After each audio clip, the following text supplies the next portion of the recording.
process ganina guys is for see you soon na lang ana. Sana ko na isulti ka secret ra na. So anyways, nauman naman may guys is ang mga gilang dito na traffic kay leave man ko sa mga kompanyero. So karon kay naami diri pa no. Kay magpahilot ko sa buwang tiil. Diba niya?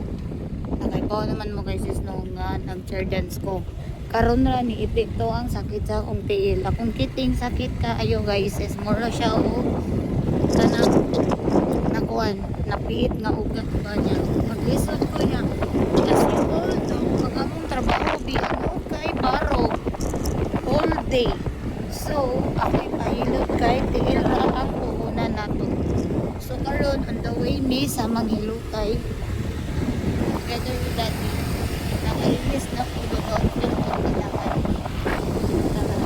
kanina kay wala ko ka-video sa outfit na ko wala ko even ka-picture kay busy kayo mi. So for today's video is kubani ko ninyo o bani mi ni daddy nga magpahilo sa akong tiil nga nabunog or naunsa ba ni siya sa atong tanawon.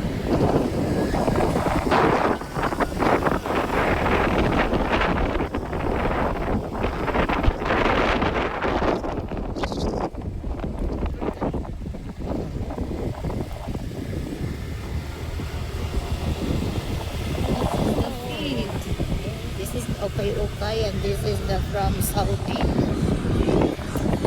Yeah, and my bag is this is nagpaabot mi sa Manghilutay. Ano di ay? Napi diri. Dari lang balay. Ya, nilakaw man siya po kay ana to magpaibot. Ambot lang kung mahilot makuron o mangita miglain. Kaugaw din sa kung ano mata. So anyways namin dari ni daddy muni akong naong akong tiil na nagubag nari guys sa kanya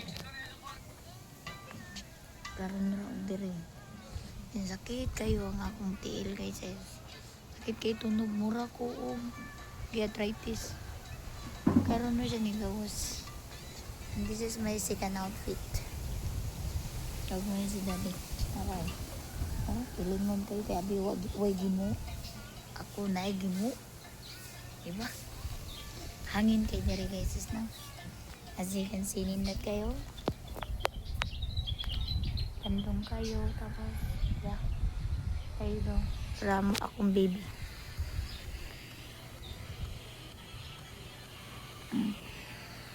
Mato siya nagpaabot kami sa Manghilutay.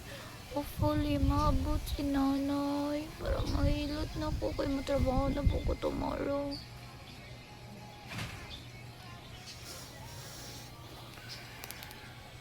Bye.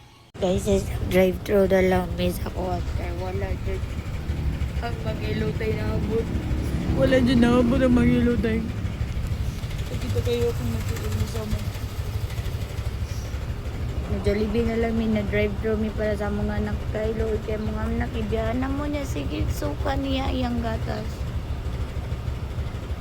So anyways, audio ko kapahilot ron. Malas ako adlaw ron. Kung nahilot ako til nga ubag kayo.